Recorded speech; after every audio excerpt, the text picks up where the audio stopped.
Bed number 1, 6 दिन से degeneration level 15%।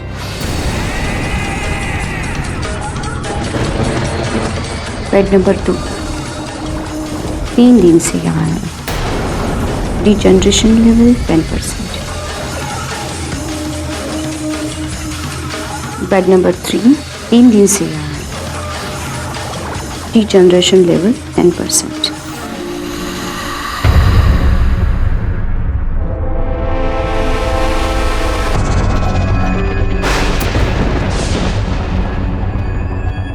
Oh no, आज हॉस्पिटल से फिर से एक लाश गायब। ये हो क्या रहा है इस हॉस्पिटल में?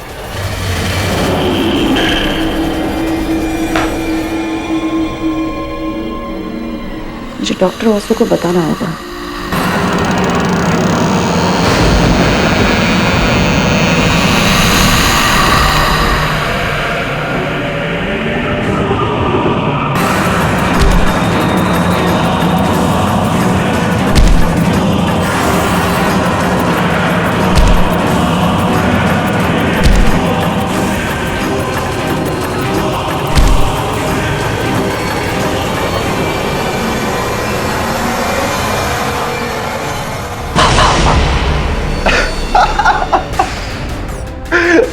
Look at your face. ऐसा लग रहा है जैसे जैसे तुमने कोई भूत देख लिया। Are you crazy अभिषेक? मैं अब पहले से परेशान हूँ। मैं बहुत अच्छे से जानता हूँ कि मेरी होने वाली बीवी बहुत परेशान है, तभी तो मैं यहाँ पर आया हूँ, तुम्हें एंटरटेन करने के लिए। और वैसे भी इन मुर्दाओं के बीच में तुम बहुत ज्यादा बोर हो जाती होगी ना। अभिषेक, आज फिर से एक लाश गायब है।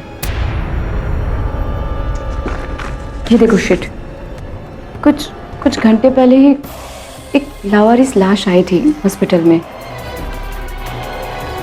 और रिकॉर्ड के हिसाब से वो बेड नंबर 4 पे होनी चाहिए थी, पर यहाँ तो कोई लाश नहीं है। कम ऑन डॉक्टर तरन, हो सकता है कि ये किसी वार्ड बॉय की मिस्टेक हो, या फिर ये बॉडी ऑलरेडी किसी ने क्लेम कर ली हो। तुम एक इतनी होनहार इंटर्न हो हमारे हॉस्पिटल की, तो तुम इस मॉर्ग रूम में क्यों अपना टाइम वेस्ट कर रही हो? अभिषेक, तुम जानते हो क्यों? बॉस जानता हूँ, क्योंकि तुम्हारे डैड डॉक्टर सुमित नहीं चाहते कि तुम यहाँ पर काम करो। But sweetheart, he is your dad, और वो तुम्हारे बारे में हमेशा अच्छा ही सोचेंगे। पर आई कंप्लीटली डोंट अंडरस्टैंड कि तुम्हें यहाँ पर काम करके और उनकी बात के खिलाफ जाकर क्या समझदारी दिखाई देती है। अच्छा, sorry, I am so sorry, हम इसे भूल जाते हैं। तुम्हारी मॉम की सर्जरी है ना, तो मुझे लगता है कि तुम्हें उनसे मिलना चाहिए सर्जरी से पहले। अभिषेक,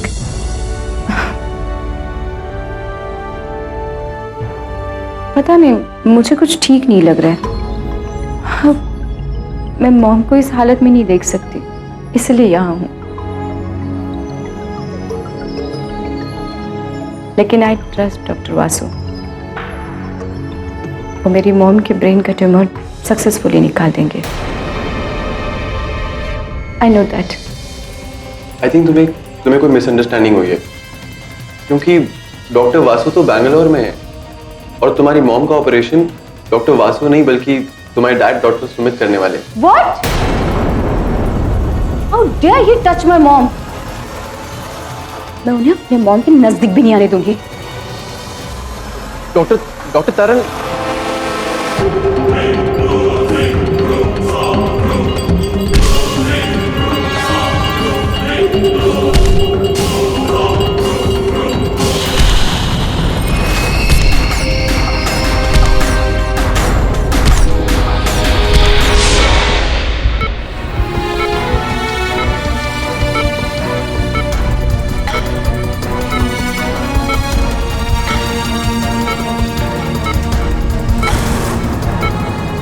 Anesthesia, Administered. oxygen and vital sign monitor. Already, sir. My surgical instruments. Are in place, sir. Fine, you may leave now. लेकिन सर, are you sure? आपको मेरी कोई हेल्प नहीं चाहिए? मैं ये सर्जरी अकेले ही करना चाहता हूँ, और वैसे भी डॉक्टर बासु के साथ मैं फोन से कनेक्टेड रहूंगा फॉर कंसल्टेशन ओनली। तुकाराम, जी सर। तो मोटी के बाहर ही रहना और किसी को अंदर आने मत देना, खास करके वो डॉक्टर तरनजीत को। यू मे ऑल गो ना। Okay sir.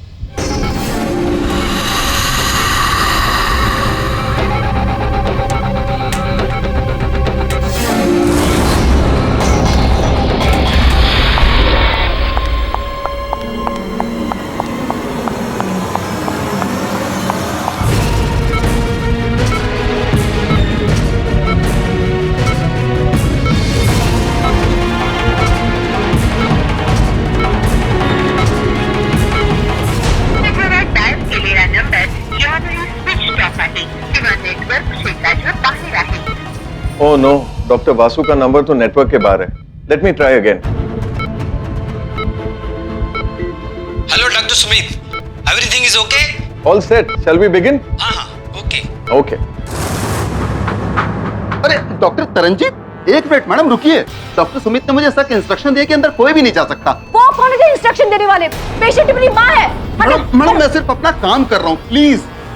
काम ही करना है तो मुर्दा घर से एक लाश गायब है, उसे जाके ढूंढो। लाश फिर से गायब? वो आ गया, वो आ गया मैडम, आ गया मैडम। ये क्या बकवास करे तू करम? तुम्हें जहाँ जाना है चले जाओ, हटो यहाँ से। चला चला, लौकर चला, लौकर चला, अरे लौकर चला। रिवॉर्ड बॉय, ये लाइन को क्या हुआ? Hello hello doctor Sumit. अरे रिवॉर्ड बॉय, क्या हो गया लाइन को? हेलो डॉक्टर सुमित, क्या हुआ? Hello hello doctor Sumit. कौन है? अरे कौन है? Doctor Sumit, doctor Sumit.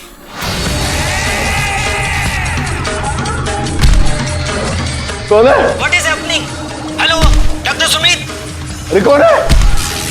बचाओ मुझे, हटाओ, हटाओ, हेल्प! हेल्प, कोई है?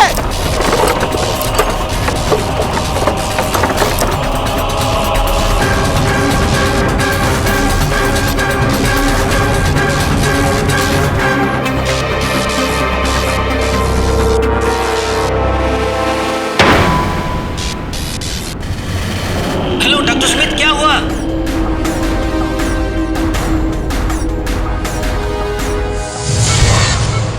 Hello hello doctor Sumit. पापा, पापा, पापा। What is happening? Hello doctor Sumit, doctor Sumit.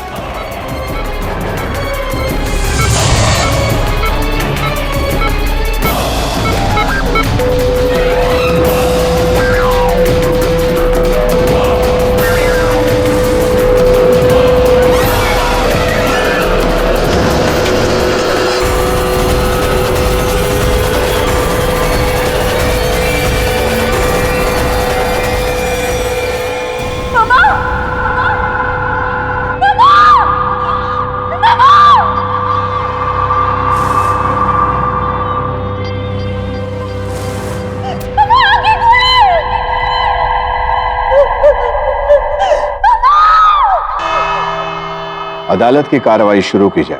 Your honour, मैं अदालत को बताना चाहता हूं कि डॉक्टर तरनजीत कौर डॉक्टर सुमित और किरण कौर की बेटी। 15 साल पहले जब हस्बैंड वाइफ के बीच में डिवोर्स हो गया था, तब से डॉक्टर तरनजीत कौर अपनी मां के साथ ही रहती है। डॉक्टर सुमित ने किसी और से शादी करने के लिए किरण जी से डिवोर्स ले लिया और तब से डॉक्टर तरनजीत कौर सुमित जी से नफरत करने लगी और इसी नफरत की आग में उलझकर उन्होंने डॉक्टर सुमित की हत्या कर दी। हत्या कर दी।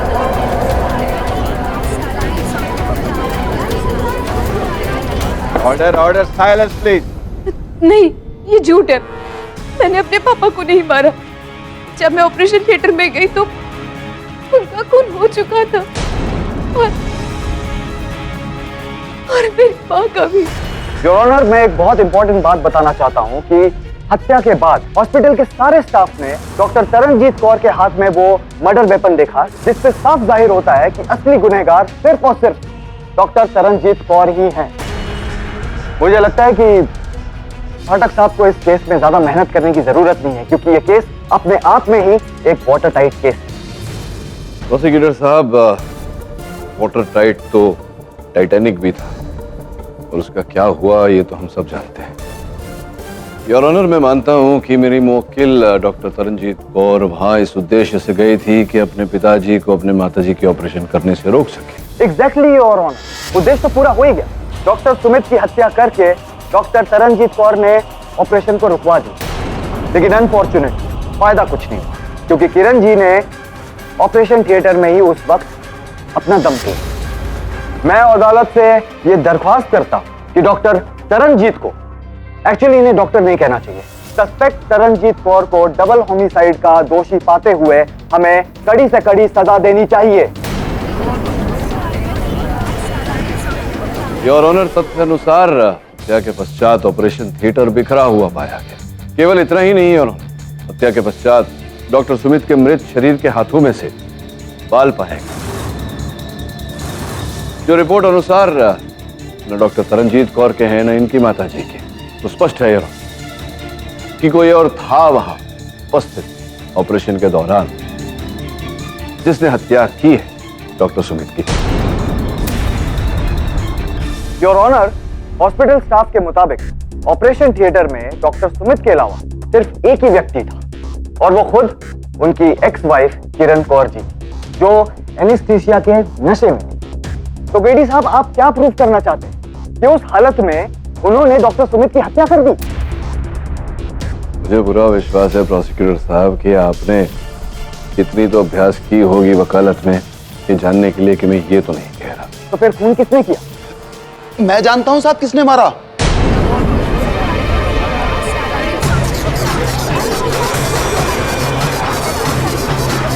ऑर्डर ऑर्डर, आपको जो कुछ भी कहना है कटघरे में आके कहिए। जज साहब, डॉक्टर सुमित को लाश ने मारा। वही लाश जो हमारे हॉस्पिटल के मुर्दाघर से गायब हो गई थी।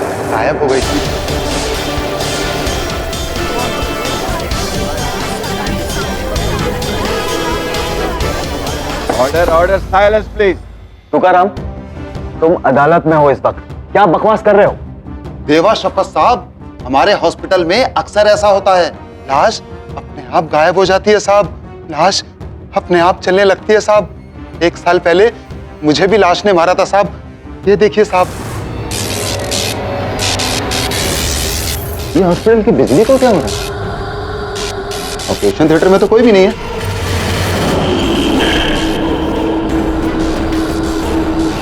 कौन है?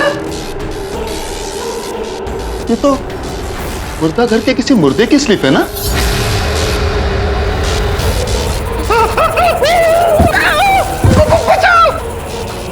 मुझ पे किसी ने विश्वास नहीं किया, लेकिन उसके 2 महीने बाद हमारे हॉस्पिटल के एक वार्ड बॉय भीकू ने लाश को चलते हुए देखा था साहब, हॉस्पिटल के कॉरिडोर में, और लाश उसके सामने आके गिर गई थी साहब।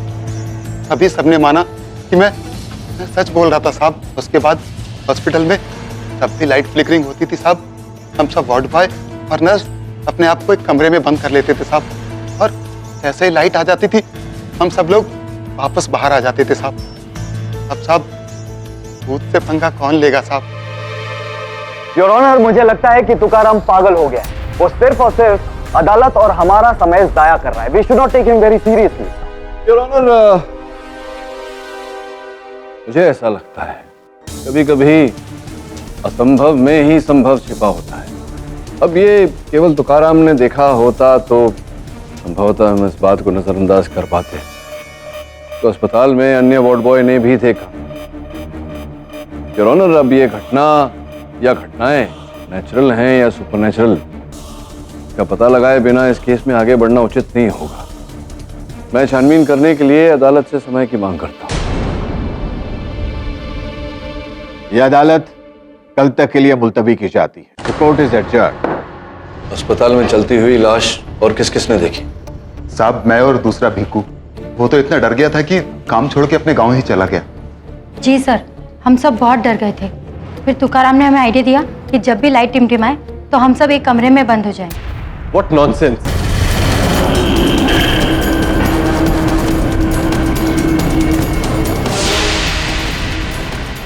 आप कौन?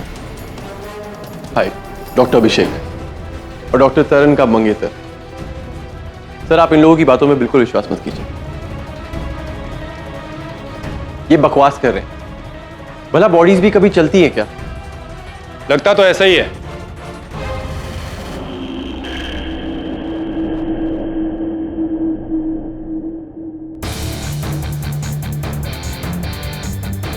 अरे दवे, तू यहाँ? हाँ किडी, डॉक्टर सुमित के हाथ में जो बाल मिले थे उनकी डीएनए रिपोर्ट आ गई। ये देखो किडी, इस रिपोर्ट के हिसाब से वो बाल विकास नाम के एक अपराधी के थे जो खुद 3 मर्डर केस में वांटेड था। और जिस रात डॉक्टर सुमित की हत्या हुई उसी सुबह विकास पुलिस एनकाउंटर में मारा गया और उसकी बॉडी को इसी हॉस्पिटल में लाया गया। केडी सर, मैंने सुना था हॉस्पिटल में वार्ड बॉयज और नर्सेज के बीच में कुछ रूमर्स चल रहा है कि हॉस्पिटल में ज़ॉम्बीज घूमते हैं, लेकिन मुझे समझ में नहीं आ रहा है, अगर उस लाश ने मेरे पापा को मारा भी है तो मुझे दिखा क्यों नहीं ऑपरेशन थिएटर में? और जब मैं वहां गई तो वहां पर कोई नहीं था, सिर्फ वासु सर की आवाज आ रही थी इंटरकॉम पे।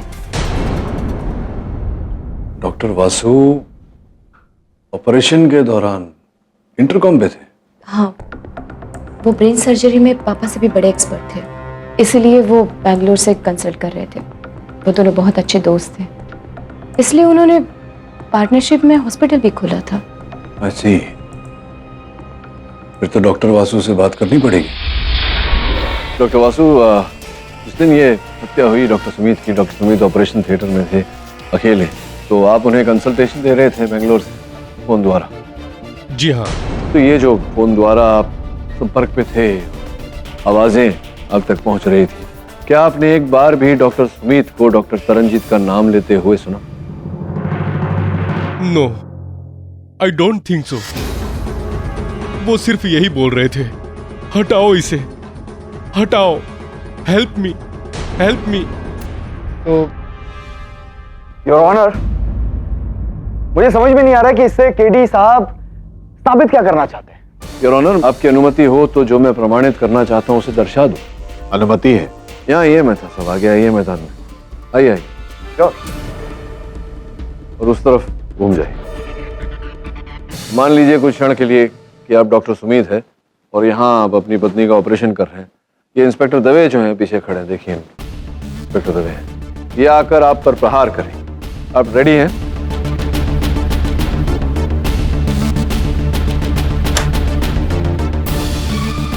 केडी साहब क्या कर रहे हैं? मुझे लग जाता तो? आपने मेरा नाम क्यों लिया? नहीं, आपने मुझे मारा तो मैं आपको जानता हूं, तो ऑब्वियसली मैं आपका नाम लूंगा। बस योर ऑनर, यही प्रमाणित करने का प्रयास कर रहा था कि एक बेटी अगर अपने बाप पे प्रहार करे तो बाप एक बार तो बेटी का नाम अवश्य लेगा। डॉक्टर सुमित ने अवश्य तरनजीत का नाम लिया होता अगर तरनजीत ने उन पर वार की होती तो।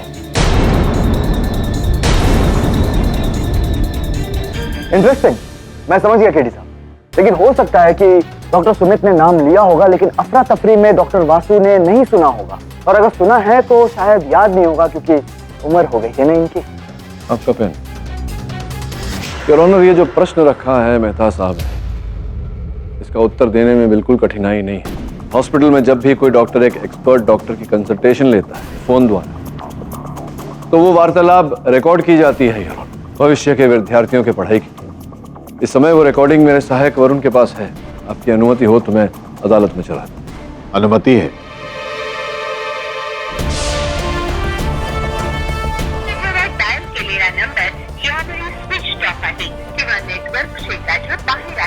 डॉक्टर वासु का नंबर तो नेटवर्क के बाहर है। Let me try again. Hello doctor Sumit, everything is okay? All set, shall we begin? Good, I hope आपने सारी तैयारी कर ली होगी। हाँ, मैं वाइटल ऑर्गन्स पे नजर रखता हूँ। Okay. Doctor Sumit, all organs are okay. आपका क्या स्टेटस है डॉक्टर सुमित? ये लाइन को क्या हुआ? व्हाट? कोई है? डॉक्टर सुमित, किरण के पल्स और हार्ट बीट फ्लैट जा रहे हैं। What is happening? Hello hello doctor Sumit.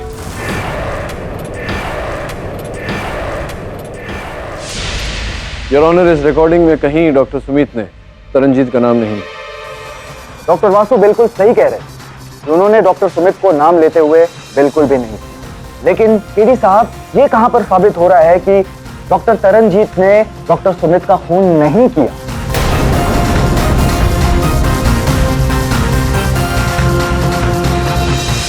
KD साहब, कहां खो गए आप?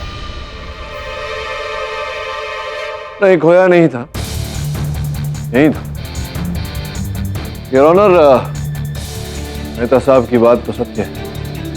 इस रिकॉर्डिंग से शंका अवश्य पैदा होती है कि तरनजीत ने डॉक्टर सुमित की हत्या नहीं की, किंतु ठोस रूप से प्रमाणित नहीं होता।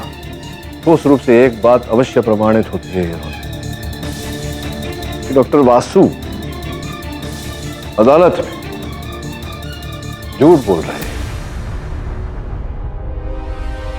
डॉक्टर वासु, आपने झूठ बोला था, आप अब भी झूठ बोल रहे हैं कि आपने कंसल्टेशन बेंगलोर से की थी। आप तो बेंगलोर में थे ही नहीं। ये आप क्या कह रहे हैं केडी सर? शायद आपने ये रिकॉर्डिंग ठीक से सुना नहीं। जब प्रथम बार डॉक्टर सुमित ने आपका फोन ट्राई किया तो आपका फोन नेटवर्क क्षेत्र से बाहर था।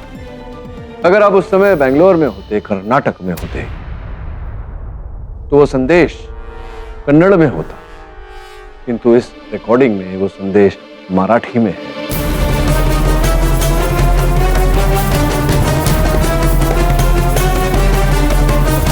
जिसका ये अर्थ होता है डॉक्टर वासु कि आप महाराष्ट्र में थे। अब बताइए, हमें डॉक्टर वासु अधिक समय नहीं लगेगा ये पता लगाने के लिए कि आप कहां थे। पुलिस जाएगी और आपके मोबाइल रिकॉर्ड्स चेक करेगी, जहां से हमें पता चल जाएगा कि आप कहां थे। और इसी प्रकार से अगर आप झूठ बोलते रहे तो शंका आप पर भी जाती है कि आपने बिजली गुल होने के बाद प्रवेश किया ऑपरेशन थिएटर में और डॉक्टर सुमित, जो आपके हॉस्पिटल के 50% के मालिक थे, उनकी हत्या की, क्योंकि आप जानते थे कि तरनजीत तो अपने पिता की जायदाद पर दावा करेगी नहीं, तो आप 100% के मालिक बन बैठेंगे। बताइए आगे क्या? सर, ये बिल्कुल झूठ है। मैंने सुमित को नहीं मारा, वो मेरा दोस्त था। ये सच है कि मैं उस रात बेंगलोर में नहीं था, मुंबई में था। झूठ क्यों बोल रहे हैं आप अदालत में कि आप बेंगलोर में थे? क्या कारण था इसके? योर ऑनर, मेरा ट्रीटमेंट चल रहा था कीमोथेरेपी का। मैंने किसी को नहीं बताया था कि मुझे ब्लड कैंसर है।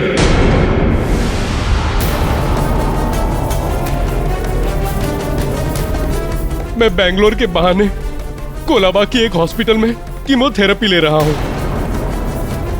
अब आप ही बताइए सर, जो आदमी खुद चंद दिनों का मेहमान हो, वो चंद पैसों के लिए अपने दोस्त का मर्डर कैसे कर सकता है? योर ऑनर, सुना आपने? केडी साहब एक कैंसर पेशेंट पर खून का इल्जाम लगा रहे, लेकिन मुझे कहीं पर भी कोई भी पॉसिबिलिटीज नहीं दिखती है जहां पर तरनजीत को छोड़कर किसी और ने मर्डर करने की कोशिश की हो या की है। पॉसिबिलिटी है सर। मेरा ही एक पेशेंट था जिसकी डेथ हो गई थी। मैंने उसे डेड डिक्लेयर किया था, लेकिन कुछ घंटों के बाद जब मैं मॉर्ग में गया तो मैंने उसके हाथ और पांव चेक करते हुए देखे। मैंने ये बात किसी को नहीं बताई, क्योंकि अगर मैं ये बात किसी को बताता तो वो मेरा मजाक उड़ाते, क्योंकि मेरे पास कोई प्रूफ नहीं था और शायद मेरा मेडिकल करियर ही खत्म हो जाता। मैं पूरी जिंदगी डॉक्टर रहना चाहता था और लोगों का इलाज करना चाहता था। योर ऑनर, मैं जानता हूं कि अदालत ये मृत मुर्दों के चलने इत्यादि में सुपरनैचुरल बातों में नहीं मानती। अदालत प्रमाण मांगती है। तो कहीं ना कहीं ये केस द्वितीय बार है जो ज़ॉम्बी पर, मृत व्यक्ति पर, मुर्दे पर आकर खड़ा हो। मैं अदालत से निवेदन करता हूं कि पुलिस को आदेश दिया जाए कि सर्वप्रथम इस गुत्थी को सुलझाए, इसके पीछे तथ्य क्या है वो पता लगाए, उसके बाद ही हम इस केस में आगे बढ़े। मिस्टर पाठक, मैं आपके दलील से सहमत हूं। यह अदालत पुलिस को आदेश देती है कि वो इस रहस्य के बारे में जल्द से जल्द पता लगाए। यह अदालत अगली सुनवाई तक के लिए मुलतवी की जाती है। The court is adjourned. Sir, doctor Vasu ने सचमुच हॉस्पिटल में ज़ॉम्बी देखे?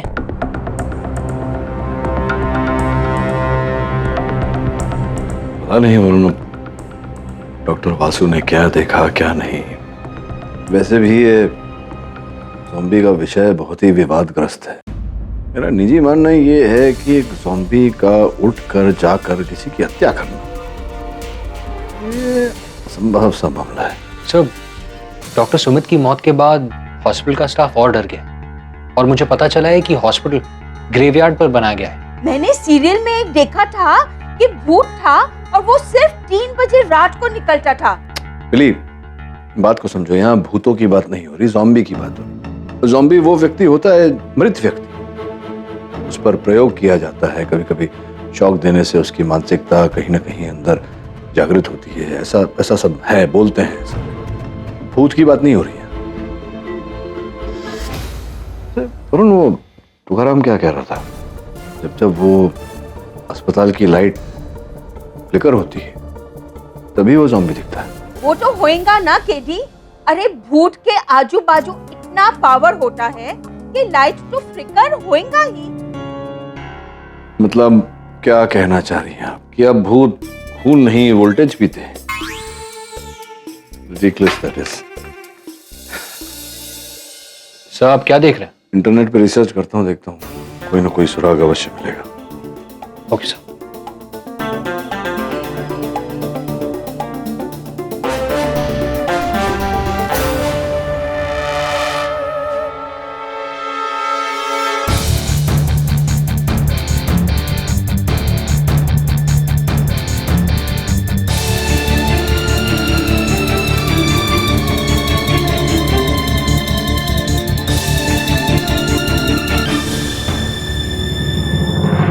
Good morning sir. सर, आप रात भर यहीं थे? सर, अगर आप ऐसे ही काम करते रहेंगे तो आपकी तबीयत खराब हो सकती है। क्या करे वरुण, काम तो करना पड़ेगा और अभी जाना भी पड़ेगा। सर, कहाँ? अस्पताल, ज़ॉम्बी की गुत्थी सुलझाना है। तो रवि को बोल दे, तेरे दोस्त को, उसकी आवश्यकता पड़ेगी। हाँ दवे, सुन। योर ऑनर, आपके आदेश अनुसार अस्पताल में चलने वाले मृत शरीर, उनकी छानबीन की और ये गुत्थी अंततः सुलझ ही गई। विस्तार में समझाने के लिए मैं रवि, जो एक इलेक्ट्रिकल इंजीनियर है, उन्हें कटघरे में बुलाने की अनुमति चाहता। अनुमति है। योर ऑनर, जिस किसी व्यक्ति ने भी उस अस्पताल में मुर्दे को चलते हुए देखा, सबका यही कहना है कि सुबह अस्पताल की बत्तियां जो है वो झिलमिलाती हैं, फ्लिकर करती हैं। इसी कारण रवि, जो एक इलेक्ट्रिकल इंजीनियर है, इन्हें लेकर हम अस्पताल। सर, मैंने सारे मेन इलेक्ट्रिकल पॉइंट्स चेक कर लिए हैं, यहाँ कोई प्रॉब्लम नहीं। तो फिर लाइट्स फ्लिकर क्यों होती हैं अपने आप? इलेक्ट्रिसिटी में कुछ भी अपने आप नहीं होता है। जाहिर सी बात है कि वोल्टेज फ्लक्चुएशन की वजह से ही लाइट्स फ्लिकर होती हैं, और वोल्टेज फ्लक्चुएशन या तो पावर कंपनी की तरफ से हो सकती है या फिर यहीं इसी हॉस्पिटल में किसी मशीन के बहुत ज्यादा अमाउंट में पावर कंज्यूम करने की वजह से। और उन्होंने तुझे पता लगाने को कहा था कि यहाँ आसपास की कोई बिल्डिंग में से इस तरह की वोल्टेज फ्लक्चुएशन की कंप्लेंट गई है या नहीं? नहीं सर, अगल बगल की किसी भी बिल्डिंग ने कोई कंप्लेंट नहीं की। मतलब जो प्रॉब्लम है वो यहीं अस्पताल में ही है। योर ऑनर, इसलिए मैंने उस हॉस्पिटल का पावर डिस्ट्रीब्यूशन चेक किया तो पता चला कि सबसे ज्यादा और थिक केबल्स उसी ऑपरेशन थिएटर में लगी हुई थी जहां डॉक्टर सुमित का खून हुआ। योर ऑनर, प्रथम बार भी तुकाराम ने ऑपरेशन थिएटर से ही मुर्दे लाश को चलते हुए बाहर जाते हुए देखा था। इसी कारण हमने वहां की पावर लाइंस चेक की। कमाल की बात है सर, इस रूम में ऐसी कोई भी मशीन नहीं है जिसके लिए इतनी थिक पावर लाइंस की जरूरत हो, लेकिन फिर भी लाइंस एक्टिव हैं और कोई तो एक मशीन पावर खींच रही है। आप चलते हैं यहाँ से। मुझे तो लगता है कि वो भूत यहीं आसपास ही कहीं है। हाँ, आसपास तो है, लेकिन कोई भूत नहीं। वो मशीन है जो यहाँ से बिजली खींच रही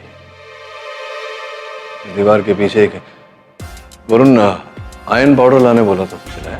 जी हाँ सर। पर ये क्यों? ये तुझे तो पता है कि जहाँ इतनी अधिक मात्रा में बिजली का उपयोग होता है वहाँ चुंबक क्षेत्र बनता है। ये डालेंगे तो रवि, हट जरा, थोड़ा और दे।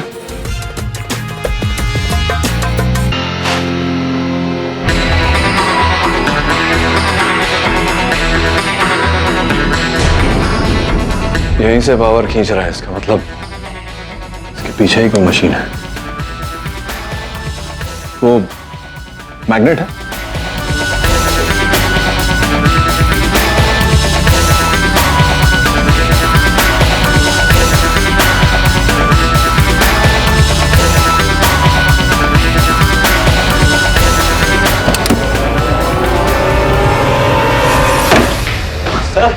केडी साहब। हाँ हाँ मैं ठीक हूं। आजा।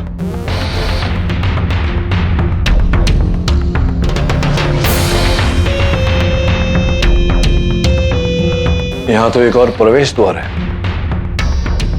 इसका अर्थ यह होता है कि हत्यारा यहां से अंदर आया होगा।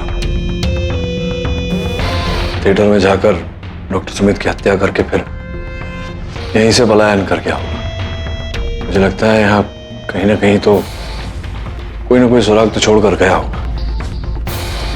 देर में राइट।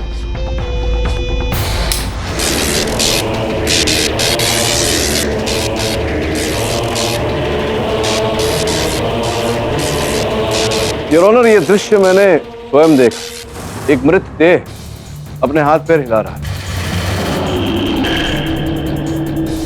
किंतु यहाँ कोई भूत प्रेत वाली कहानी नहीं है। वैज्ञानिक कारण है इसके पीछे।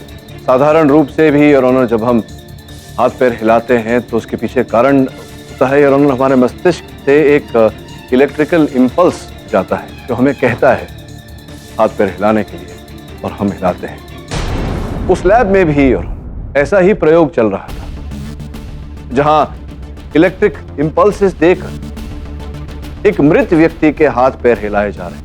मैंने कई विश्व प्रसिद्ध डॉक्टर्स और वैज्ञानिकों से बात की और यह निर्णय पर उतरा हूं योर ऑनर कि ऐसे इलेक्ट्रिक शॉक्स द्वारा, इंपल्सेस द्वारा एक मृत शरीर के हाथ पैर हिलाए जा सकते, कुछ कदम चलाए भी जा सकते, किंतु एक मृत देह का हत्या का यह असंभव है। केडी साहब शायद ये भूल गए हैं कि तुकाराम ने इसी कोर्ट में हमें बताया था कि 1 साल पहले उसी हॉस्पिटल पे किसी ज़ॉम्बी ने अटैक किया। अब तुकाराम ने जो बताया मेहता साहब, वो तो तुकाराम आके बताएगा। तुकाराम जी, आपने हम सबको बताया था कि प्रथम बार आपने वो चलत फिरत मृत व्यक्ति को देखा था अस्पताल के बाहर, और फिर वो बत्तियां झिलमिलाने लगी। जी, आपने ये भी कहा था कि आप पर उस मृत देह ने प्रहार किया था, आक्रमण किया था। उस समय इसके अतिरिक्त और कुछ भी हुआ था? हुआ होगा अवश्य, क्योंकि प्रहार होने के 1 हफ्ते बाद ही आपके बैंक के खाते में 5 लाख रुपए जमा हो, अस्पताल के बैंक के खाते से। ये तो कागज पर है, इसे तो झुटला नहीं सकते आप।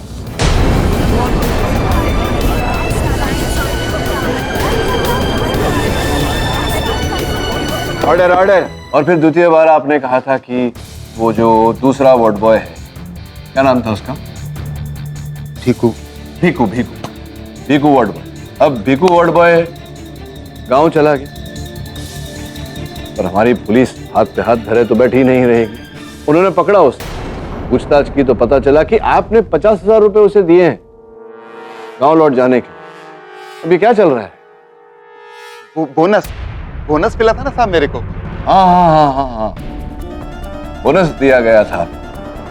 बोनस दिया गया था ताकि आप वहां अस्पताल में चल रहे उस प्रयोग के रहस्य को छिपा कर रखे, और आपने ऐसा किया भी, और सुंदर एक कहानी भी रची, जिसके चलते जैसे ही वो बत्तियां झिलमिलाने लगती थी, आपके अस्पताल का पूरा स्टाफ जाकर के कमरे में अपने आप को लॉक कर लिया करता था। आपने ये ठोस रूप से तय कर लिया कि कोई बाहर ना आए और किसी को भी प्रयोग का रहस्य पता ना चले। अब देखिए, या तो आप ना कर सकते हैं इस बात, तो फिर हम केस को आगे बढ़ाएंगे।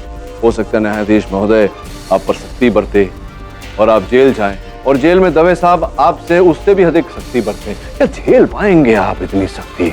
आपने खुद ही कहा था कि गरीब हैं आप, है ना, नौकरी मिलेगी नहीं आपको दूसरी। जेल में क्या चक्की पीसेंगे? क्या करेंगे? क्या सत्य बोलेंगे? हमारी सहायता करेंगे सत्य बोलकर? बोलिए। हाँ साहब, मैंने झूठ बोला था।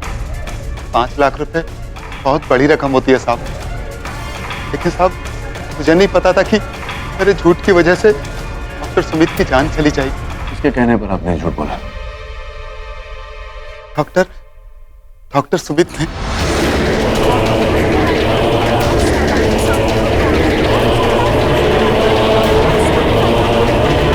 इंटरेस्टिंग योर ऑनर, इसका मतलब यह है कि वो हिडन लैब डॉक्टर सुमित की ही थी, जहां पर वो लाशों पर एक्सपेरिमेंट करते थे और उन्हीं की बनाई हुई एक जिंदा लाश ने उन पर अटैक कर दिया और उनकी हत्या कर दी।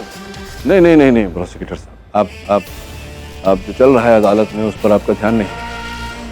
मैंने ये कहा कि एक मृत शरीर के, एक देह के हाथ पांव हिलाए जा सकते हैं इलेक्ट्रिक शॉक द्वारा।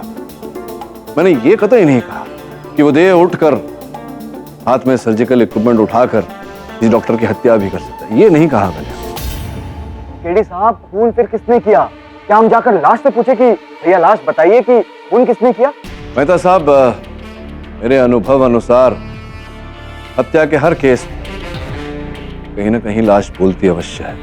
योर ऑनर, इस बार डॉक्टर सुमित के मृत शरीर ने, उनके मृत शरीर के हाथों में वो बाल, उन्होंने बताया हमें इस केस का रहस्य।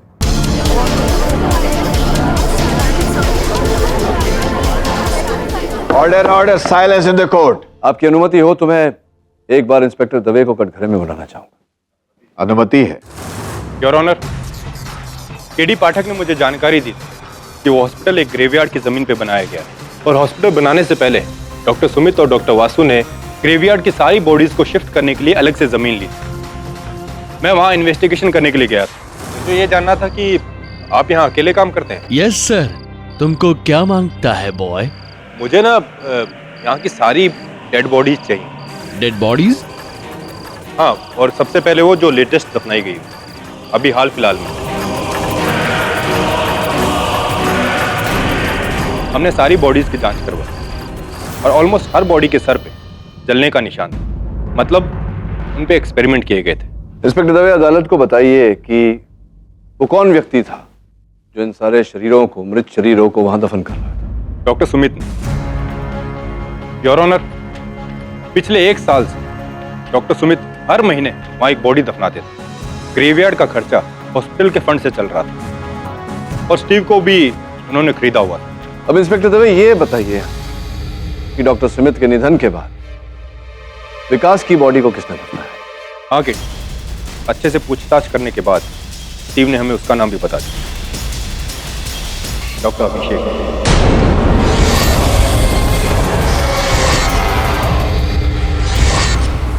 पोल खुल चुकी है डॉक्टर अभिषेक।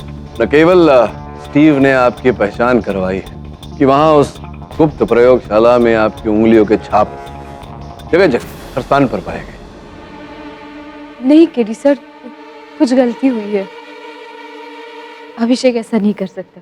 कोई गलती नहीं हुई डॉक्टर तरनजीत। डॉक्टर अभिषेक ने ऐसा किया है। योर ऑनर, इनके अपराध का स्रोत मुझे उस प्रयोगशाला के पीछे की ओर गुप्त दरवाजे से मिला। यहाँ तो एक और प्रवेश द्वार है। इसका अर्थ यह होता है कि हत्यारा यहाँ से अंदर आया होगा। आपको अचंभा होगा ये जानकर तरनजीत जी कि वो दरवाजा कहाँ खुलता है। आपके अस्पताल के मुर्दा घर में, जहां ये थे आपके साथ उपस्थित, पर जैसे ही आप ओटी की तरफ भागी, ये उस गुप्त दरवाजे का उपयोग करके ओटी के भीतर गए और आपके पिता की हत्या की। तुम तो उन्हें अपना पापा जैसे मानते थे ना? अरे काय के पापा, वो मुझे यूज कर रहे थे। आज से 12 साल पहले डॉक्टर सुमित और डॉक्टर वासु ने साथ मिलकर ये हॉस्पिटल खोला था और डॉक्टर सुमित का सिर्फ एक ही सपना था। वो एक्सपेरिमेंट्स करते जा रहे थे और फेल होते जा रहे थे। फिर 5 साल पहले मैंने वो हॉस्पिटल ज्वाइन किया और मैं भी वही एक्सपेरिमेंट्स और रिसर्चेस करने लगा। लेकिन सिर्फ 4 साल में मैंने उन डेड बॉडीज के लिम्स को मूव करना शुरू कर दिया। मैंने उनकी ब्रेन मैपिंग भी कर दी और मुझे लगा कि अगर हम इन मुर्दों में जान डाल देंगे तो मेरा नाम पूरे देश में होगा, पूरी दुनिया मुझे जानेगी। लेकिन नहीं, डॉक्टर सुमित का कुछ और ही प्लान था। वो इन सब एक्सपेरिमेंट्स का क्रेडिट अकेले लेना चाहते थे और अपनी उस असिस्टेंट की लिस्ट में मेरा नाम डालने वाले थे। तब मैंने डिसाइड कर लिया कि अब इस बुड्ढे डॉक्टर को मरना होगा। तुमने मेरे पापा को मारा। हाँ, मैंने मारा उन्हें। जब तुम अपने पापा से लड़ने के लिए ऑपरेशन थिएटर में गई थी तब मैं उनके सीक्रेट लैब में पीछे के दरवाजे से घुस गया। अरे कौन है?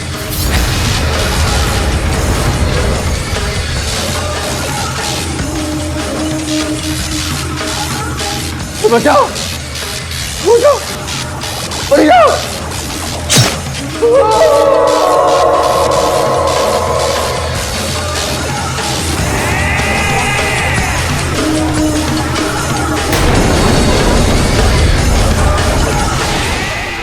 मैंने ये मर्डर बहुत सोच समझ के किया था। पहले तो वो लाश डॉक्टर सुमित पर धकेल दी ताकि हाथापाई होते हुए जो भी निशान आए वो उस अनजान लाश के हो और कोई मुझ पर शक भी ना करे। Your honour, the defence rest. तमाम गवाहों और सबूतों के मद्देनजर यह अदालत डॉक्टर अभिषेक को डॉक्टर सुमित के कत्ल में दोषी पाते हुए उम्र कैद की सजा सुनाती है और अदालत में झूठी गवाही देने के जुर्म में तुकाराम को 3 साल की सजा सुनाती है और डॉक्टर तरनजीत को निर्दोष पाते हुए इस केस से बाइज्जत बरी करती है। Case is close. You're right. You're right, Miss Dixit. गलती की है मैंने, लेकिन ये केस को लेकर नहीं। योर ऑनर, मैंने गलती की है अपने प्रतिद्वंदियों को ना पहचानने की। होता है योर ऑनर, ऐसे अनुभव होते हैं जिससे मनुष्य सीखता है। अब प्रश्न यहाँ ये उठता है योर ऑनर कि अगर सिमरन जी और डॉक्टर देशमुख इस दवा जेनोलॉक्स के बारे में जानते ही नहीं, तो फिर मेरे पास इसकी 4 गोलियां कहां से आई योर ऑनर? एक जो मैंने लैब टेस्ट के लिए भेजी थी, एक जो आपके पास है, और ये 2, ये कहां से आई है? इसका अर्थ ये है कि मैं जो कह रहा हूं वो सत्य है। मिस्टर पाठक, ये भी आपके मुवक्किल का कोई खेल ही होगा। ये गोलियां भी आपको आपके मुवक्किल नहीं दी है ना? नहीं, आपने सुना नहीं। ये दवाइयां मुझे सिमरन जी ने दी। यही तो मेरा प्रश्न है कि अगर सिमरन जी को इस बारे में कुछ पता ही नहीं, तो फिर उन्हें ये दवाइयां डॉक्टर देशमुख से मिली कैसे जो उन्होंने मुझे दी? योर ऑनर, केवल इतना ही नहीं, अद्भुत बात कि मालिनी का भाई, ये जो आरोप इन्होंने लगाया है कि इनके भाई साहब इस केस को स्थगित करने का प्रयास कर रहे हैं। प्रोसिक्यूटर साहिबा के पास आना, इन्हें धमकाना, इन्हें रिश्वत देने का प्रयास करना, ये समझ में आती है बात, क्योंकि ये मेरे मुवक्किल के विरुद्ध है। मुझे क्यों इस केस से हटाने का प्रयास किया गया है? मैं तो इनके साथ हूं, इनके पक्ष में हूं। Yes, that is a valid point. Malini ji, क्या आपके पास अपने भाई सतीश का कोई स्थिर चित्र है, फोटो? वैसे तो हम कभी मिलते नहीं हैं, लेकिन हाँ, 2 साल पहले हमारे मम्मी के बर्थडे पर हम पूना में मिले थे। वहाँ हमने कुछ फोटोज खींची थी। मेरे सेलफोन में शायद उसकी फोटो होगी। दवे, इनका सेलफोन है मेरे पास?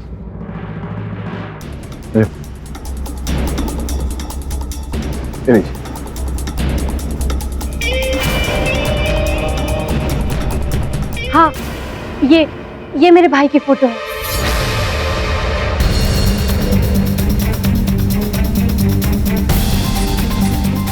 ये आपके भाई सतीश? जी। योर ऑनर, इनके भाई सतीश का जो चित्र है, ये उस व्यक्ति से मेल नहीं खाता जो मेरे कार्यालय आया था मुझे धमकाने। और मुझे पूरा यकीन है जो फोन आपको आया था, मैं जानता हूं कि सतीश के फोन से आया था। पर कोई आपको धमकाने के लिए अपने ही सेल फोन से फोन क्यों करेगा? आपको तो पता चल जाएगा ना कि उसी का नंबर है। और जो गाड़ी योर ऑनर जिसमें बैठकर वो व्यक्ति मुझे धमकाने आया, वो भी सतीश नहीं होगा योर ऑनर। स्पष्ट है, इस चित्र देखकर पता चल रहा है कि वो सतीश नहीं था योर ऑनर। स्पष्ट हो रहा है अब कि कोई व्यक्ति है जो सतीश का नाम लेकर इस केस को रोककर हम सबको गुमराह करने की कोशिश कर रहा है, जैसे सिन्हा को फंसाने की कोशिश कर रहा है।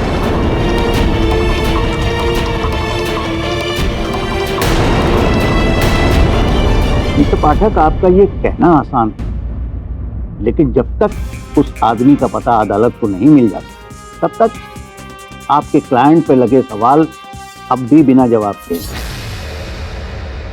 आपका केस अब भी मुश्किल में है मिस्टर पाठक। योर ऑनर, मैं पूरा प्रयास करूंगा कि अगली सुनवाई तक ठोस प्रमाण आपके समक्ष प्रस्तुत करूं।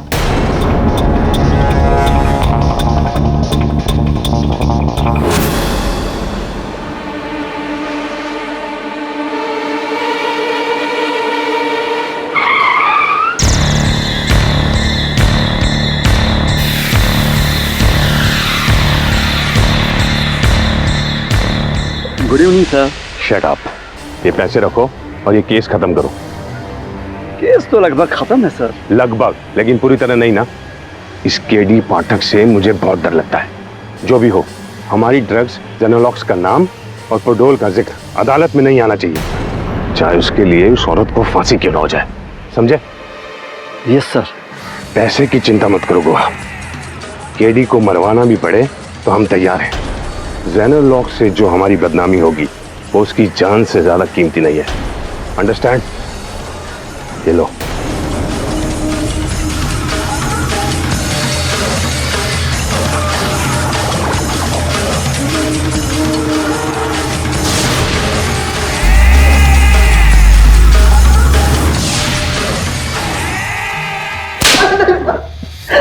अपनी बहन मालिनी को बचाने के लिए तूने प्रोसिक्यूटर मिस शुक्ला को फोन किया था? पैसे की लालच दी तूने? मैंने कुछ नहीं किया था सर, मैं पहले ही बोल चुका हूँ। पिछले हफ्ते मेरा फोन चोरी हो गया था और वो जो गाड़ी जो केडी सर ने देखी थी सर वो नंबर प्लेट मेरा ही है, लेकिन गाड़ी नहीं है मेरी सर। मुझे कोई उलझा रहा है। तेरा फोन चोरी हो गया तो तूने कंप्लेन क्यों नहीं की?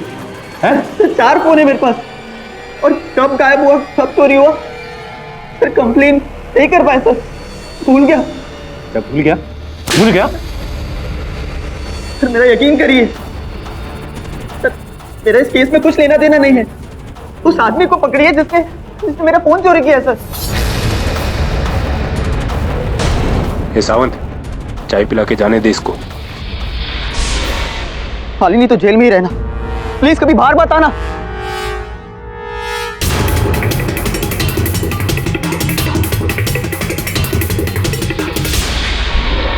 देखिए, आप प्लीज धैर्य रखिए। मिस्टर पाठक, ये सारे लोग मिले हुए हैं, सिमरन, डॉक्टर देशमुख, आप प्लीज मुझे बचा लीजिए, प्लीज मुझे बचा लीजिए। मैं पूरी कोशिश करूंगा। वो आपका भाई सतीश, क्या वो गवाही देगा अदालत में कि? वो कभी गवाही नहीं देगा, वो कभी मेरा साथ नहीं देगा।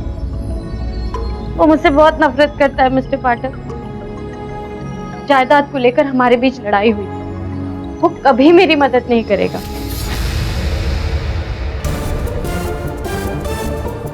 ये जो जेनोलॉक्स की दवा खाती थी आप, ये दवा अब भी है आपके घर में कहीं? हाँ, मेरे बाथरूम के कैबिनेट में है, लेकिन उससे क्या होगा? अदालत थोड़ी इस बात पर विश्वास करेगी कि मैंने दवाई के नशे में ही अपने पति का खून किया था। ये कोशिश तो करना पड़ेगा। आपके घर में सीसीटीवी कैमरास लगे हुए हैं, हो सकता है उन सीसीटीवी कैमरास के फुटेज में आप दवाई खाती हुई दिखी हो और दवाई खाने के बाद जो आप हरकतें करती हैं वो कुछ तो करना पड़ेगा, कोर्ट में साबित तो करना पड़ेगा कुछ। प्लीज प्लीज कुछ कीजिए सर, मुझे बचा लीजिए प्लीज। पूरा प्रयास कर रहा हूँ, आप धैर्य बनाए रखिए।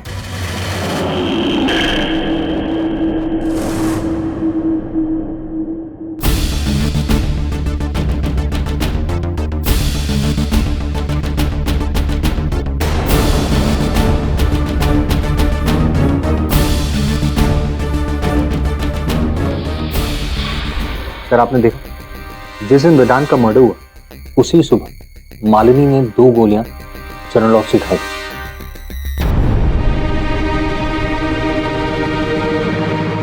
आप कह रहे हैं तो मतलब, लेकिन एक तो फुटेज इतना धुंधला है, ऊपर से ब्लैक एंड व्हाइट।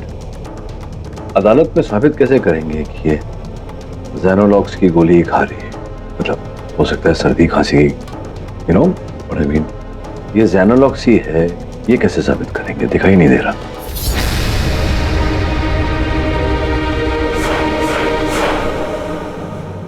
कुछ समझ में नहीं आ रहा है, लगता है हमारा वक्त ही खराब चल रहा है।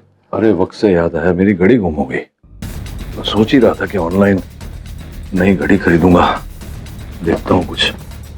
सर कमाल है सर, हमने गोली का लैब टेस्ट करवाया जिसमें साफ पता चल रहा है कि उसमें कुछ ऐसे केमिकल्स हैं जो माइंड को इफेक्ट करते हैं। उसके बाद भी अदालत आपको बिलीव नहीं करती। क्या करें वरुण, अदालत साक्षी और साक्ष्य में मानता है, ठोस प्रमाण पेश करना पड़ेगा। ये घड़ी अच्छी है, तो जोड़े में है। मैं फीमेल वॉच किसको दूंगा? सिंगल ढूंढना पड़ेगा। पर कौन हो सकता है सर? सिमरन और डॉक्टर देशमुख तो साफ मुकर रहे, पता नहीं उन पे किसका दबाव है। वरुण देख, सिमरन के पास वो गोली आई है, किसी के द्वारा तो आई हो। गोली तो डॉक्टर ही देता है। सिमरन के डॉक्टर का पता कर और जरा बातचीत कर, और जब बातचीत करेगा तो इसे समझ गया ना? Right sir.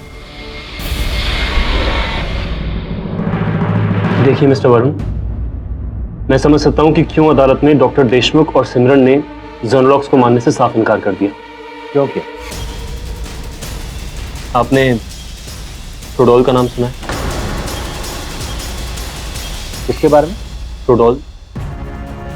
प्रोडोल इंडिया की सबसे बड़ी ड्रग कंपनी। जी हाँ, असल में जेनोलॉक्स का उत्पादन वही करे, और अगर कोई अदालत में ये साबित कर दे कि प्रोडोल की बनाई हुई ये ड्रग हानिकारक है, तो न सिर्फ उन्हें करोड़ों का नुकसान होगा, बल्कि बहुत गहरी मानहानि भी होगी, जिसका सीधा असर उनकी बाकी दवाइयों के सेल्स पर पड़े। बेसिकली उनकी पूरी मार्केट इमेज गिर जाएगी सर। हाँ, इसका मतलब ये सर कि अपनी सालों की बनाई हुई करोड़ों अरबों रुपए की मार्केट इमेज को बचाने के लिए प्रोडोल कुछ भी करेगी। वो एक क्या 10 डॉक्टर देशमुख और सिमरन को खरीद सकती है, धमका भी सकती है। इसलिए सर आई एम सॉरी, लेकिन मैं इस मामले में आपकी कोई मदद नहीं कर सकता। लेकिन जो दवा मार्केट में आई ही नहीं, वो आपने सिमरन को क्यों दी? टेस्टिंग के लिए।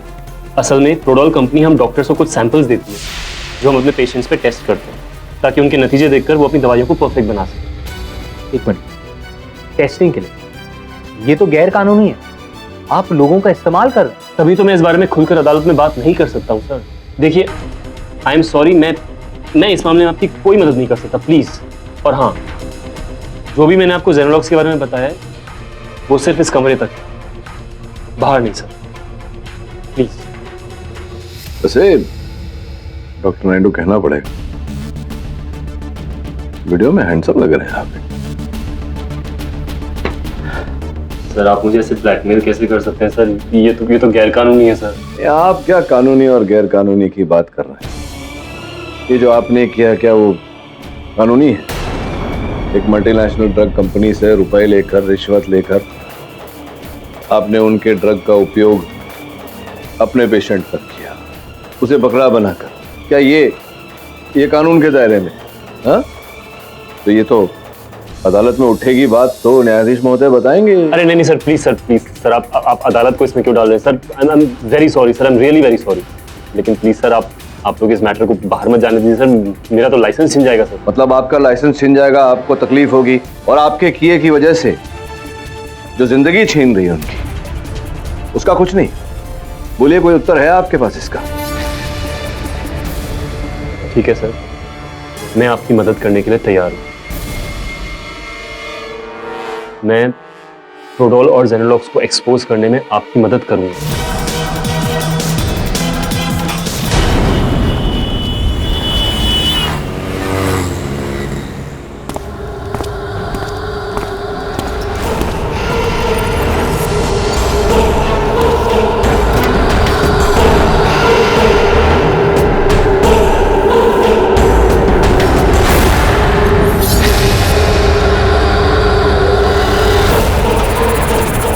क्षमा करना केडी, तुम इस केस को छोड़ोगे नहीं तो तुम्हें यह दुनिया छोड़नी पड़ेगी।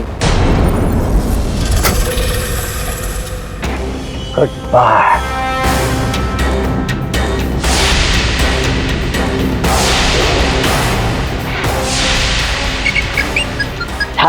तेरे की। हेलो हेलो, हाँ गुआ, कहाँ हो तुम?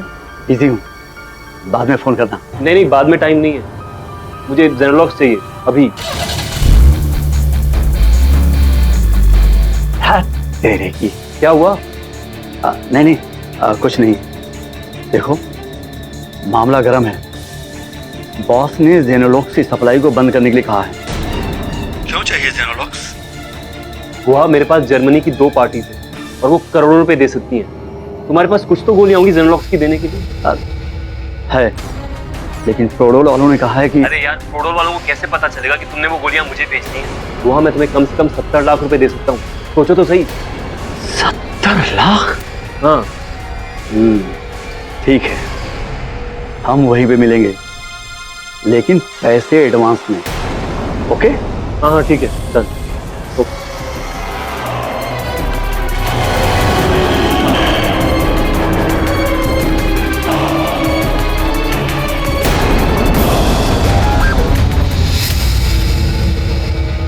आज तू और जीले केडी।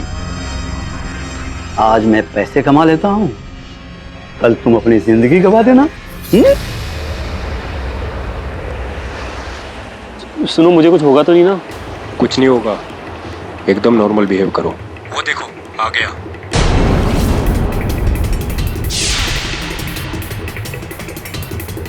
कैसे हो डॉक्टर? ठीक है। यहाँ आने में कोई परेशानी तो नहीं हुई? नहीं। पैसे लाए हो? मेरी माँ कहती थी डॉक्टर बन, मैं पढ़ने में कमजोर था, इसलिए डॉक्टर के बदले में एमआर बन गया। दवा के कारोबार में डॉक्टर से ज्यादा पैसे कमाता हूँ। ये रहा तुम्हारा जेनोलॉक्स, ये हमारा आखिरी स्टॉक है, संभाल के खर्च करना।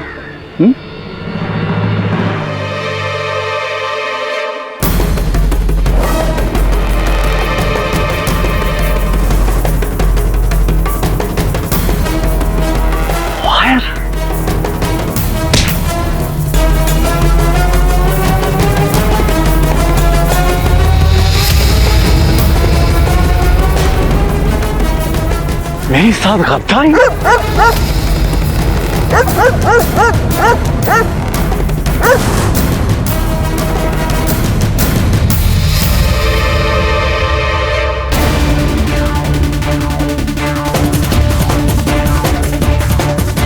नहीं तो इसकी जरूरत नहीं है। ब्रूनो, गो ब्रूनो, गो।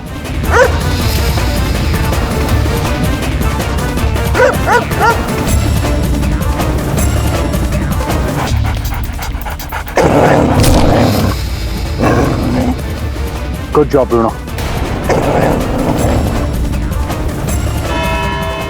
जज साहब, मैं सब कुछ बोलने को तैयार हूं। मैं प्रोडोल के चीफ मैनेजर मिस्टर बख्शी के लिए काम कर रहा था। मैं एक मिडलमैन, उनके ड्रग्स को मैं डॉक्टर के पास ले जाता था, वो ये ड्रग पेशेंट्स को देते थे। जेनोलॉक्स पूरी तरह से तैयार नहीं थी, फिर भी हमने इसकी टेस्टिंग के लिए डॉक्टर नायडू द्वारा सिमरन जी और डॉक्टर देशमुख के थ्रू मालिनी को चुना। लेकिन वन सेक, सिमरन ने तो कहा था कि उसने इस ड्रग के बारे में कभी सुना ही नहीं। फिर? क्योंकि मैंने उन्हें धमकी दी थी कि अगर उन्होंने अदालत में सच बोला तो मैं उनकी बेटी को अगवा कर लूंगा।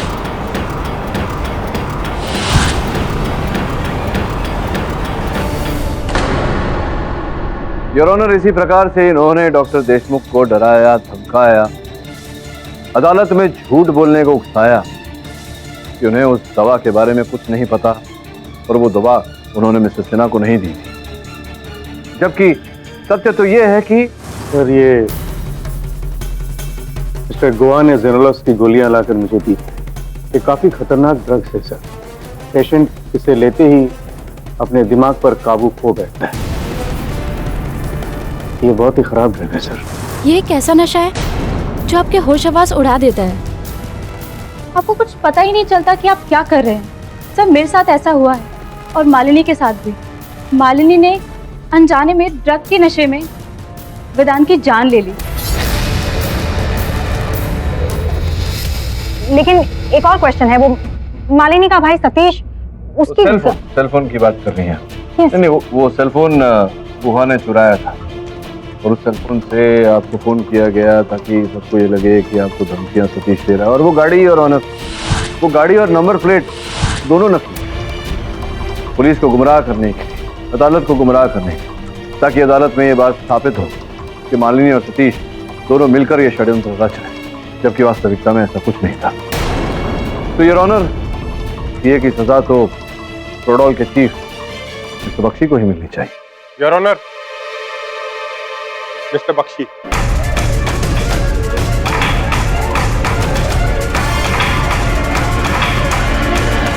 योर ऑनर, कौन कहता है कि पुलिस हमेशा देर से आती है? सही समय पर आए होते थे। आप बैठिए। बख्शी साहब आइए।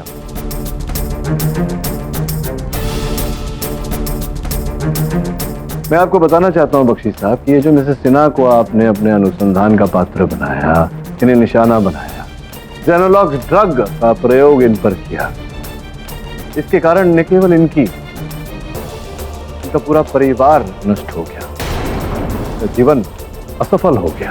अब इसकी सजा आपको जितनी ज्यादा मिले उतनी कम है। तो डिफेंस रेस्ट योर ऑनर। जिसमें गुहा के बयान के बाद अदालत ये जान गई है कि ये सारा षड्यंत्र प्रोडोल कंपनी का रचा हुआ है, अनजाने में जिसका शिकार बनी है मिसेस मालिनी सिन्हा। जेनोलॉक्स की वजह से उन्होंने अपने पति वेदांत सिन्हा की जान ली, उस ड्रग के नशे में जिसमें उनका कोई कसूर नहीं। लिहाजा ये अदालत मिस्टर बख्शी, मिस्टर गुहा, डॉक्टर देशमुख और डॉक्टर नायडू को हिरासत में लेने का हुक्म देती है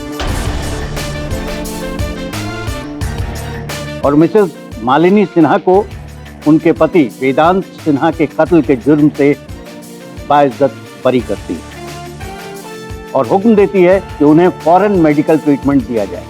केस इज क्लोज। क्या खेल रचा है मालिनी ने।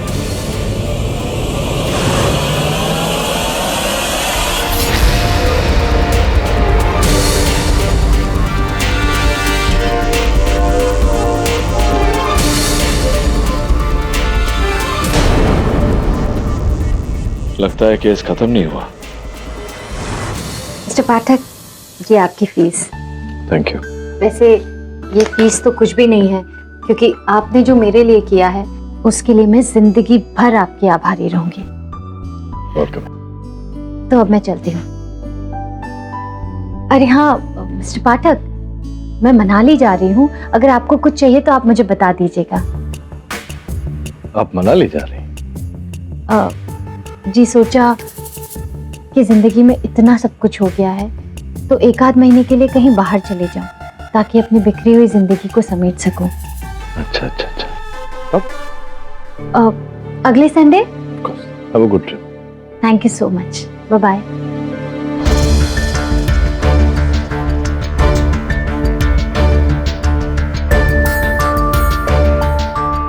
कंग्रेचुलेशन सर, केस जीतने के लिए।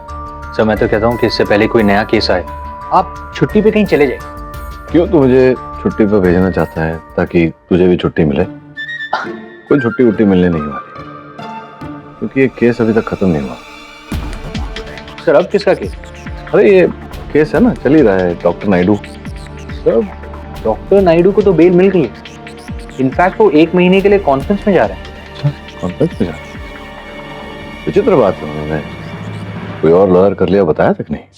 हाँ सर, ये बात भी मुझे दवे ने बताई। क्या बता रहा था दवे? सर अगले संडे जा रहे हैं, पता नहीं कहाँ। अच्छा, क्या बात है। और सब संडे को ही बाहर जा रहे हैं मुंबई से? मैं मनाली जा रही हूँ अगले संडे। भाई संडे? एक नंबर के बेवकूफ, गधे और इडियट हो तुम। मैंने बोला था ये जी पाठक को मार डाल, लेकिन नहीं, तुम्हें तो लालच सूझी थी। खुद तो फंसे और मुझे भी। मेरी पूरी कंपनी बंद करवाओगे तुम। सर क्या करे, केडी पाठक का कुछ नसीब ही ऐसा है कि। लीजिए आ गए जनाब। तुम अब भी कुछ करना बाकी? अंदर तो भेज दिया हमें। इस बार आपको बाहर निकलना है। मजाक कर रहे हो क्या? नहीं, मजाक तो मैं कम ही करता हूँ। मैं आसानी से हार मानने वालों में से नहीं। केस कर दूंगा उस औरत मालिनी पर जिसकी वजह से मेरा करोड़ों का बिजनेस खतरे में है। I'll see you back in High Court, Mr. K.D. Pathak. Good, यही तो मैं चाहता हूँ। चलिए मिलते हैं अदालत में।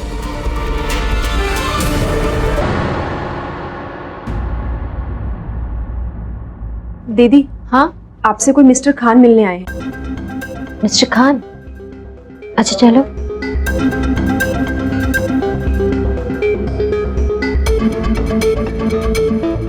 जी आप? मेरा नाम एडवोकेट खान है।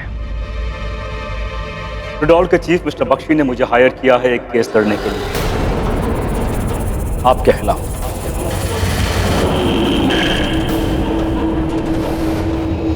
मेरे खिलाफ? जी। लेकिन मैं तो केस जीत गई हूँ और बेगुनाह भी साबित हो गई हूँ। आप केस जीत चुकी थी, अब उनकी बारी है। इसीलिए उन्होंने आपके खिलाफ दावा किया है कोर्ट में। ये रहे कोर्ट के समन्स। इस शुक्रवार को हियरिंग है। Good luck to you.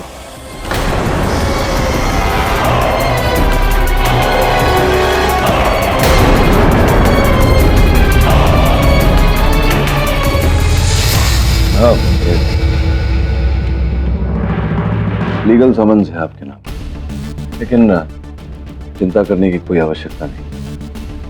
उसका करोड़ों का व्यवसाय है, चुप तो वो बैठेगा नहीं। वो हर प्रयास करेगा अपने आप को सच्चा और आपको झूठा साबित करने का। हाँ, लेकिन वो करेगा क्या? आप ही ने तो पिछली अदालत में साबित किया था ना कि जेनोलॉक्स को गैर कानूनी तरीके से मुझ तक पहुंचाया गया था। हाँ, लेकिन अब ऐसा प्रतीत हो रहा है कि अदालत में जेनोलॉक्स के साइड इफेक्ट्स को लेकर तर्क वितर्क होगा।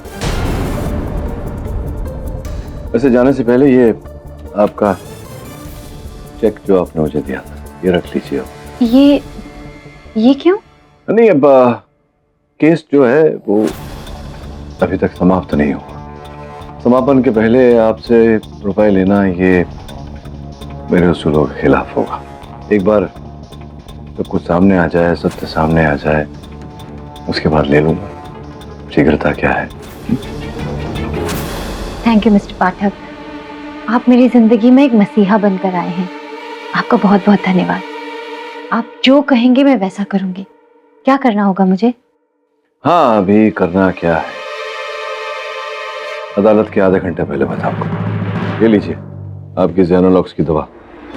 ये जेनोलॉक्स तुम इन्हें क्यों दे रहे हो? हाँ, मैं दे रहा हूँ इन्हें। इसका कारण तो मैं अदालत में बताऊंगा, लेकिन तुम्हारे सामने दे रहा हूँ, तुम्हें साक्षी रख। बस याद रखना कि अदालत शुरू होने के आधे घंटे पहले मैंने इन्हें ये दवा दी थी। लीजिए।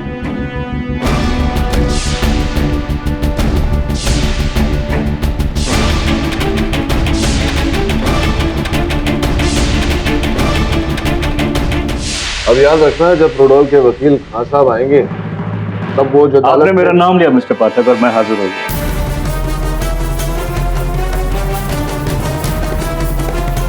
मिस्टर पाठक, आपने उर्मी डिक्सट को तो हरा दिया, लेकिन आपकी जानकारी के लिए आपको बता दूं कि मैंने कच्ची गोलियां नहीं खेली। अपने सामने वाला वकील को इतनी बुरी तरह पछाड़ता हूं कि उन्हें पानी तक नसीब नहीं होती। अरे बाप रे बाप। वैसे इस समय मुझे लग रहा है आपको पानी की बहुत आवश्यकता है। थोड़ा दिमाग गर्म है आपके। लीजिए पानी पीजिए, थोड़ा ठंडा कीजिए, अदालत शुरू होने वाला है। शुक्रिया।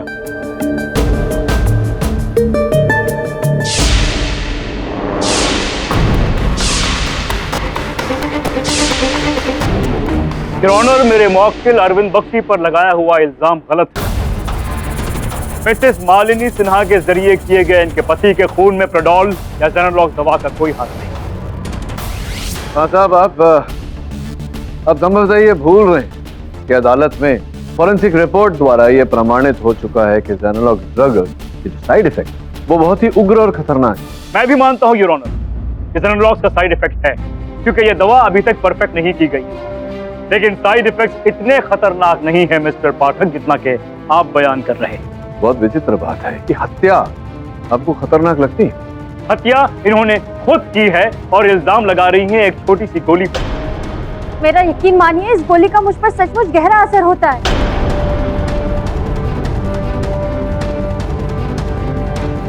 साहब, क्या आप ये कहना चाहते हैं कि मालिनी जी ने उस दवा की आड़ में अपने पति को मारा, उनकी हत्या की और दोष दवा पर डाला? ये बिल्कुल सही मिस्टर पाठक। योर ऑनर, जब कोई शख्स गाड़ी से एक्सीडेंट करता है तो इल्जाम हमेशा गाड़ी के ब्रेक्स पर लगाता है। यहाँ भी ऐसा ही कुछ मामला है। मिसेस सिन्हा, अपने पति के कत्ल करने का अच्छा बहाना चुना आपने। मैंने कोई बहाना नहीं चुना, मैंने सच में कोई बहाना नहीं चुना, मैंने कोई बहाना नहीं चुना। आप शांत रहिए। योर ऑनर, मैं जानता था कि खान साहब अदालत में कुछ ऐसा ही करेंगे। इनके क्लाइंट के ड्रग जेनोलॉक्स को बचाने के लिए ऐसा कोई पैंतरा चलेंगे और इसका बंदोबस्त मैं अदालत शुरू होने से पहले ही करके आया।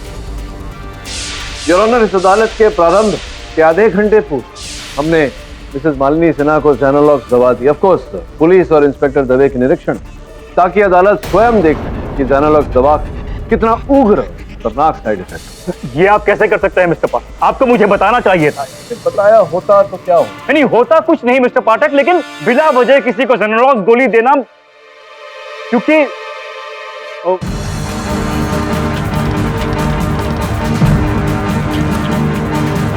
Mrs. Sinha, please go back inside.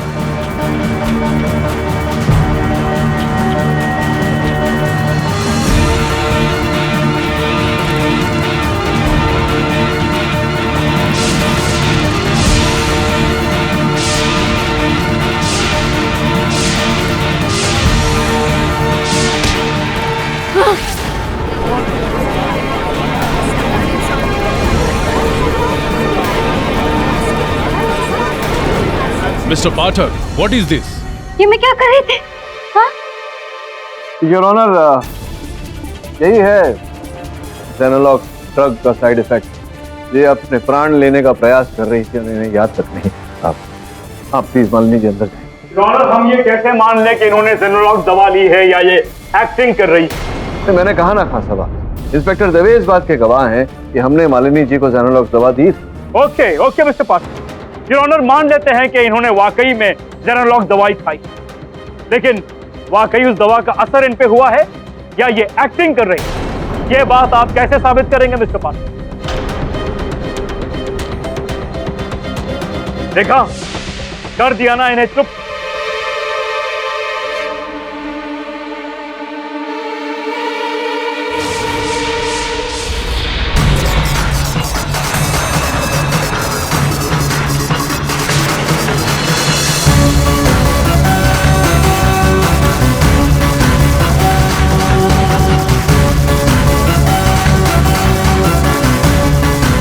Mister Khan, ये क्या कर रहे हैं आप? Mister Khan,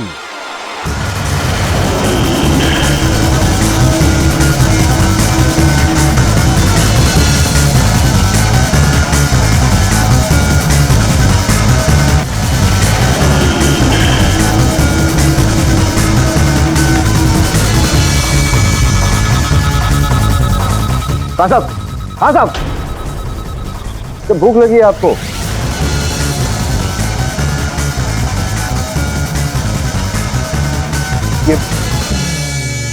Your Honor, I'm extremely sorry. ये खाना कोर्ट में नहीं, आपको अदालत से क्षमा मांगने की कोई आवश्यकता नहीं। क्षमा तो मुझे मांगना चाहिए योर ऑनर। मैंने जो किया उसके चलते इनके साथ ये हुआ। ये जो है योर ऑनर, ये जेनोलॉक्स दवा का साइड इफेक्ट का प्रभाव है जो मैंने अदालत के आरंभ में इन्हें खिलाया था। मिस्टर पाठक, मैंने तो कोई गोली नहीं खाई। अब फिर से क्षमा चाहता हूँ, मैंने आपको खिलाया नहीं था, आपको पिलाया था। आपको याद है अदालत आरंभ होने से पहले मैंने आपको पानी पिलाया था। उस पानी में मैंने वो जेनोलॉक्स ड्रग घोल कर मिला दिया था, आपको पता भी नहीं चला। बट प्लीज एक्सप्लेन के आपने वो दवा मुझे दी क्यों? क्योंकि मैं जानता था कि आप मालिनी पर आरोप लगाएंगे और कहेंगे कि ये जेनोलॉक्स का साइड इफेक्ट नहीं है, इसलिए मैं चाहता था कि आप स्वयं इसका आभास करें, आपको महसूस हो कि क्या होता है जेनोलॉक्स का प्रभाव। मिस्टर पाठक। जी आपने तो सचमुच साबित कर दिया कि ये जो हो रहा है वो ड्रग का असर है। अब तो मुझे भी लगने लगा है कि मिसेस मालिनी सिन्हा के साथ जो हुआ है वो बनावटी नहीं, असली था। और तो और ऐसी हालत में वो अपने पति की भी हत्या कर सकती हैं। ये सब जेनेलॉक्स का असर है। वेल डन मिस्टर पाठक। धन्यवाद योर ऑनर। लेकिन अभी एक कष्ट है मुझे। कष्ट ये है योर ऑनर की अदालत शुरू होने से पूर्व मेरे पास केवल एक ही जेनेलॉक्स की गोली थी जो मैंने खान साहब को पानी में घोलकर पिलाई। मतलब ये योर ऑनर, मालिनी जी को मैंने कोई दवा दी।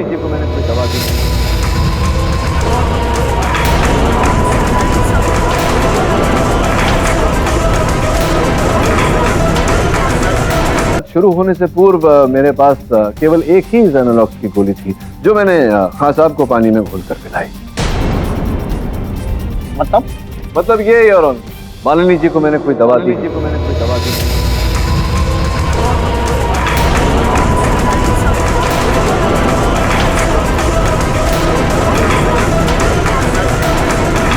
Order order. ये क्या कह रहे हैं मिस्टर पाठक? आपने तो मुझे इंस्पेक्टर दवे के सामने गोली दी थी। हाँ नहीं, मैंने गोली तो दी थी आप, लेकिन वो जेनोलॉक्स की गोली नहीं थी। जेनोलॉक्स की तरह दिखने वाली गोली थी, विटामिन सी की गोली। क्या? Vitamin C? जी मिस्टर पाठक, विटामिन की गोली का इतना बड़ा असर? बड़ा असर नहीं खान साहब, झूठा। आप सही थे। वास्तव में मालिनी जी एक बहुत बड़ी अभिनेत्री है। आज भी योर ऑनर अदालत में जो कुछ भी इन्होंने किया, अपनी कलाई को काटने का प्रयास किया, ये सब एक ढोंग था, बिल्कुल उस ढोंग की तरह योर ऑनर जो इन्होंने उस दिन किया अपने पति की हत्या करने के बाद।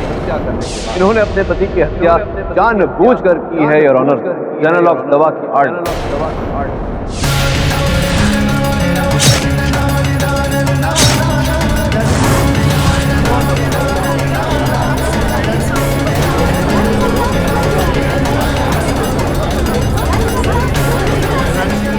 Order order.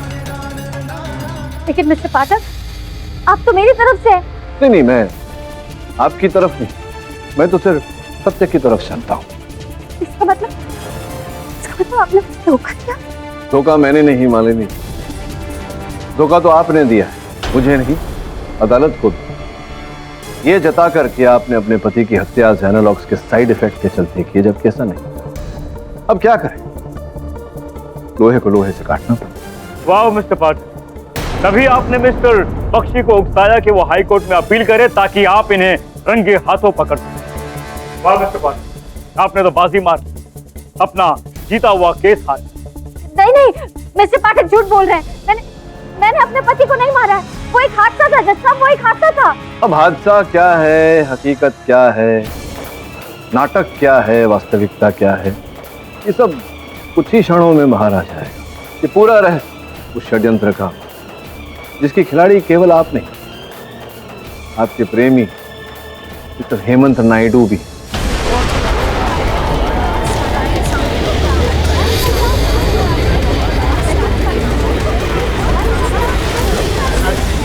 योर ऑनर, मैं स्वयं के लिए घड़ी ढूंढ रहा था ऑनलाइन, और मैंने देखा कि घड़ी के जोड़े होते हैं जो अक्सर पति पत्नी या प्रेमी प्रेमिका खरीदते हैं। वैसे ही घड़ी के एक जोड़े में से एक घड़ी मैंने इनकी कलाई पर देखी।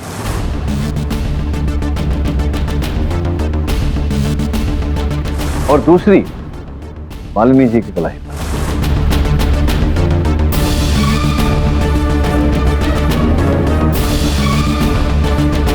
मुझे तब लगा कि योगवश ऐसा हुआ हो, पर मेरा संदेह विश्वास में तब बदला जब मुझे यह पता चला मालिनी जी के ट्रैवल एजेंट से कि बड़ी चतुरता से नायडू साहब और मालिनी जी ने अलग अलग मनाली की टिकट बुक करवाई। केस जीतने की खुशी में दोनों एक साथ छुट्टी पर जाना चाहते थे मनाली। टिकट तो अलग अलग बुक करवाई योर ऑनर, किंतु होटल का कमरा केवल एक। अब इन्हें सुनने को कुछ रहा नहीं नायडू साहब। आगे भी प्रमाणित कर सकता हूं, अगर आप अपराध स्वीकार कर तो संभव है कि न्यायाधीश महोदय आप पर कृपा बना दें। क्या करना चाहेंगे? जी हाँ योर ऑनर, मैंने और मालिनी हम दोनों ने मिलकर वेदांत को रास्ते से हटाने का प्लान बनाया था।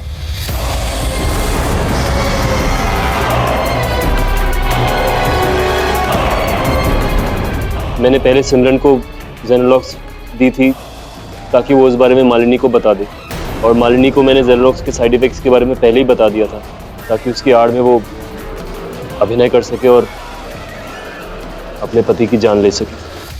The defence rest your honour.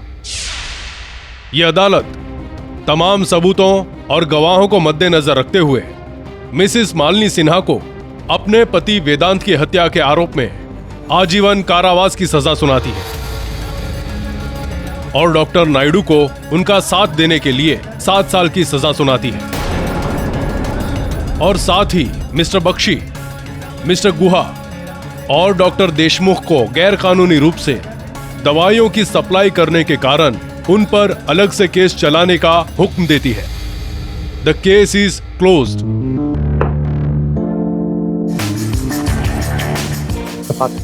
बहुत बहुत मुबारक हो। मैं आपसे बहुत मुतासिर हूँ। सच्चाई की खातिर अपना जीता हुआ केस आप हार गए। क्या करें खान साहब, सच्चाई के लिए बहुत कुछ करना पड़ता है।